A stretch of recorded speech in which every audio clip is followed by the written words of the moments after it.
I legit feel like death.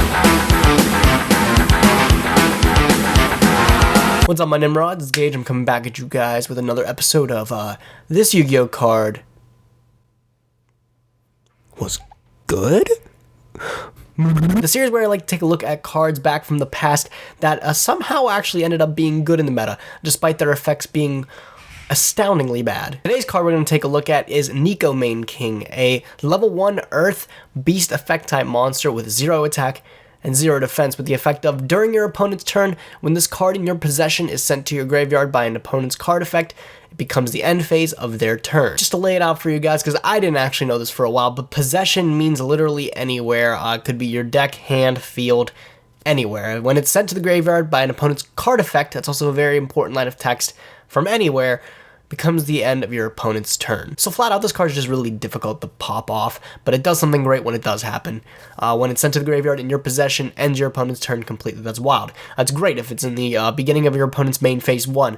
They skip their battle phase, they skip any combos if they were trying to pop things around to end up make their combo go through more reliably. It does a lot of things here, and that's actually kind of where this card became good. Just think back to a deck that did a lot of popping. And when I mean a lot of popping, I mean a lot of popping. This card was really able to shine during the Inzektor and Windup format. That's back in the day when the Windup loop was still in full effect, and subsequently, the Inzektor loop was still in full effect with Inzektor Hornet at 3 as well as Dragonfly. I think Hornet went to 2 for a time. I think it still is at 2. But Neko Main King held a really good budget option for people that wanted to have a way to kind of counter the wind-up loop, which was absolutely devastating for people, kind of relying on the fact of chance where, in wind-up's case, your opponent would start their loop, and if you opened this in your hand and they picked it as one of the first few cards that they would pitch from your hand, it would end their turn right away. So hopefully you didn't lose too much from them comboing off. Also, in that same vein, if it was one of the first cards that they would pitch out of your hand, they would not be able to close their turn by making a wind-up Zen Mains, which was an absolute bitch to get around in that format back then.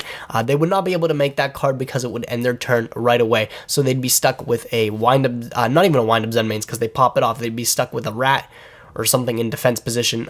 Not a good board. They'd be stuck with a significantly horrible board and only pitching maybe 1 to 2 cards out of your hand if you got lucky. Of course, this isn't as reliable of an option as cards like Effective Ailer or Maxi back in the day, but we also have to remember Effective Ailer only had printings as a super rare and the Order of Chaos Special Edition when that was released, and also its original printing in D-Rev, and also Maxi had never gotten a reprint at that point. It was still exclusively a secret rare. So for budget players looking to fill the void for those cards in this particular format, Neko Main King kind of had a good fit there. But also, not only in the wind-up matchup, but also the other best matchup of that format, Inzektors, Neko Main King also had kind of a good charm against that deck as well. If you were not confident you can make a good first turn board, you could simply set your Neko Main King and pass the turn to your opponent, which then your opponent might go off with their Inzektor deck, popping things with Hornet, which normally your opponent would do. They would just pop your entire board before they go in for damage. So if your opponent would overextend in this fashion and